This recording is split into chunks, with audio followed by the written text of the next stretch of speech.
اور وہ پھر اقتدار میں بھی آ جاتی ہیں. لیکن اس کے اندر کا جو ایک نظام ہے وہ اس طرح سے نہیں ہے کہ ایک پیوریفائی ہو کے جو قیادت ہے، لیڈرشپ ہے، جو سیاسی جماعتوں کے اندر ہے، جو نچلی سطح سے جو کارکن ہیں وہ اس میں انڈکٹ ہوں اور پھر وہ اسٹرگل کر کے ٹاپ پر آئیں. اس قسم کا نظام ابھی تک ہمیں کسی سطح میں سچ دکھائی نہیں دیتا.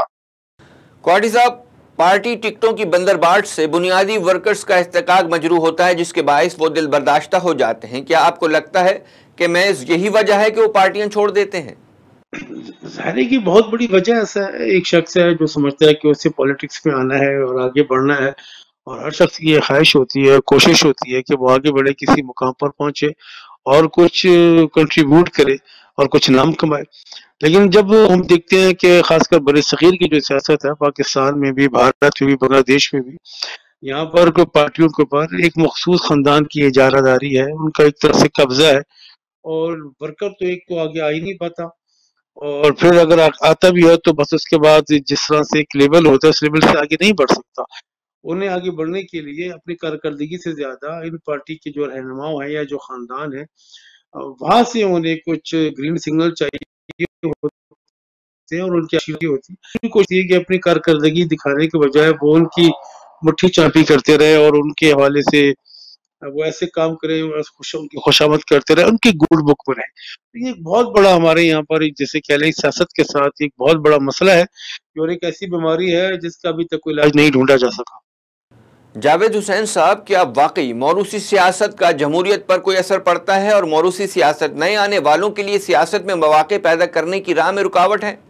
بالکل. اس بات کا شاید میں نے اپنی گفتگو میں جواب بھی دیا کہ جو موروثی سیاست جو ہے وہ ہماری سیاسی جماعتوں میں کیونکہ سیاست کو کور کرتا ہوں اور سیاست کا ایک طالب علم بھی بطور کام کر رہا ہوں، تو اس میں ہم دیکھتے ہیں کہ جو سیاسی جماعتوں میں جو سیاسی کارکن ہیں وہ بیچارے 30 سال سے 40 سال سے سیاسی جماعتوں میں کام کر رہے ہیں، لیکن ان کو ایک ورکر کی حیثیت سے ہی دیکھا جاتا ہے قیادت کی طرف سے، اور پھر ان سے ڈیمانڈز ہی طلب کی جاتی ہیں کہ ڈیمانڈ پوری کر دی جائے، لیکن ان کو اپنی فیصلہ سازی میں، پالیسی میکنگ میں شامل نہیں کیا جاتا. اگر کیا جاتا ہے تو وہ پھر اس لیول تک نہیں پہنچتے کہ پارٹی کی قیادت میں آئے.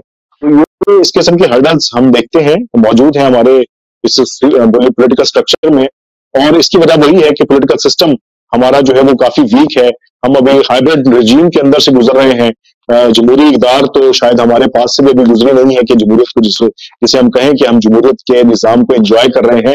تو ابھی ہمیں بہت وقت لگے گا، اسٹرگل کرنی پڑے گی اس سیاسی عمل کے ساتھ کہ ملک کو ہم جمہوریت کی طرف لے کر جائیں، اور پھر اس میں جو سیاسی جماعتیں ہیں وہ امپاورڈ ہوں، اور پھر فیصلہ سازی میں ان کے جو کارکن ہیں وہاں سے نسازش ہو، اور جو گراس روٹ لیول ہے وہاں سے کارکن جو ہے وہ پارٹی قیادت کی طرف آئیں. اس کے لیے بہت زیادہ اسٹرگل کرنے کی ضرورت ہے. حسان صاحب، آپ کی نظر میں وہ بنیادی وجوہات کیا ہیں جو پاکستان میں خاندانی سیاست کو بڑھاوا دیتی ہیں؟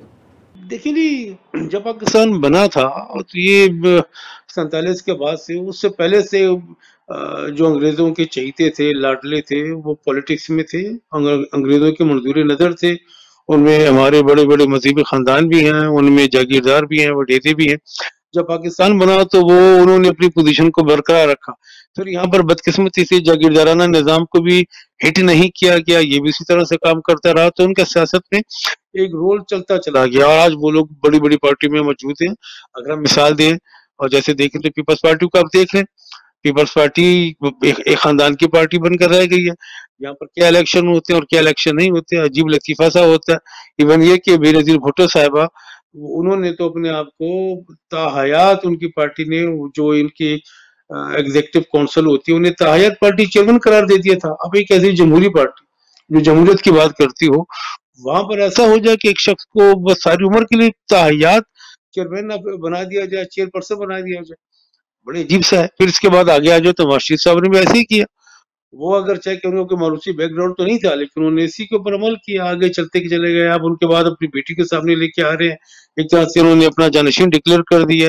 مولانا فضل الرحمان صاحب کو دیکھ لیجئے، انہوں نے بھی ابھی سے ہی اپنے بھائی، اپنے بھتیجے، اپنے صاحبزادے، ان کی پارلیمنٹ میں تو ان کی اہلیہ کی بہنیں تک موجود نہیں ہیں. پتہ نہیں کون کو کیسے کہاں پر بچ گیا.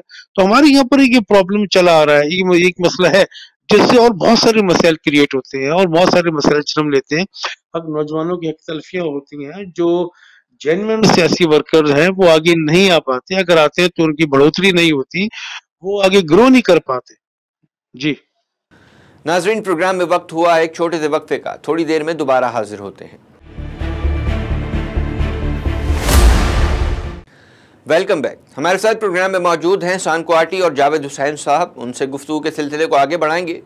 جاوید صاحب, قانون کیا کہتا ہے انٹرا پارٹی الیکشن کے حوالے سے؟ سیاسی جماعتوں میں انٹرا پارٹی الیکشن کب کب ہونے چاہیے؟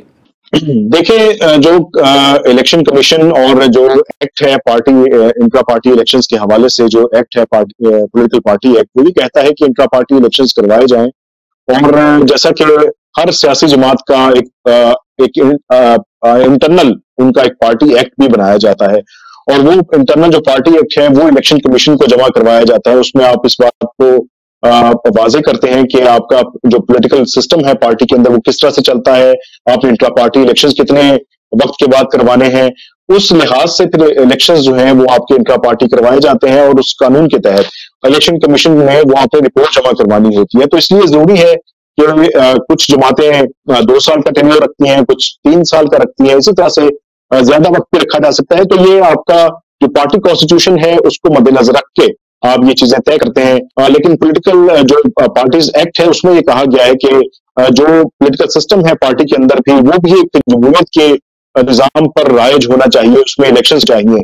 لیکن اس میں بھی ایک قسمتی ہماری سیاسی جماعتوں کے اندر کہ جو پولیٹیکل ہے پارٹیوں کے اندر, وہ نیچے سے گراس روٹ لیول سے شاید ان کو اتنا انکریج نہیں کیا جاتا ان کارکنان کو کہ وہ اپنی قیادت کے سامنے کھڑے ہو سکیں.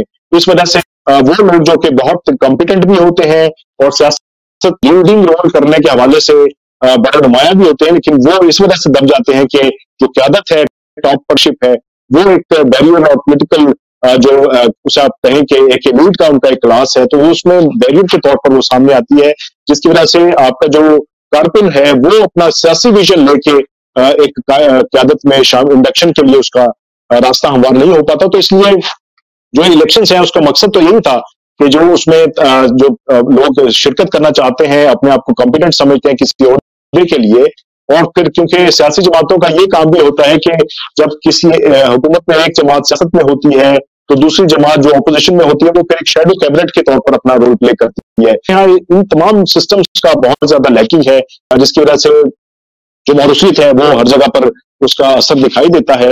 اور جو انٹرا پارٹی الیکشنز ہیں وہ ڈیفینیٹلی ہونے چاہیے, لیکن اس کے اندر بھی شفافیت جو ہے وہ لازمی, اور جو صاف شفاف انتخابات کے حوالے سے ہر سیاسی جماعت الیکشن کمیشن سے توقع رکھتی ہے کہ ہمیں صاف شفاف الیکشنز دیں. لیکن اب پھر انٹرا پارٹی ان کے کس طرح سے الیکشنز ہوتے ہیں وہ ہم بھی وٹنس کرتے ہیں کہ کیسے وہ کروائے جاتے ہیں, اور کس بند کمروں میں بیٹھ کے وہ لسٹیں تیار ہوتی ہیں اور پھر الیکشن کمیشن کا جا کے پیٹ بھر دیا جاتا ہے. تو یہ تمام تر سسٹم جو ہے وہ اوور آل اس پوری سسٹم کو خراب کرنے میں اس کی وجوہات جو ہیں یہ شامل ہیں. احسان کوآٹی صاحب, کہہ سکتے ہیں کہ انتخابات میں کیا عوام کے پاس یہ گنجائش موجود ہوگی کہ وہ اپنے ووٹ سے موروثی سیاست کے قلعے میں درار ڈال سکیں؟ میرا نہیں خیال کہ ایسا ممکن ہے. پاکستان میں ایسی کوئی پارٹی نظر نہیں آ رہی جہاں پر واقعتاً کوئی جمہوری پارٹی ہو. جماعت اسلامی ایک ایسی پارٹی ہے جہاں پر اپنے ان کی منشور کے مطابق انتخابات ہوتے ہیں, استصواب رائے ہوتا ہے, اور ان کا امیر بغیر کسی ایشو کے تبدیل ہو جاتا ہے. منور حسن کے بعد سراج الحق آ گئے, اب سراج الحق سلیکٹ ہوئے, اگر انہیں ہٹایا جائے گا تو کوئی اور ہو جائے گا.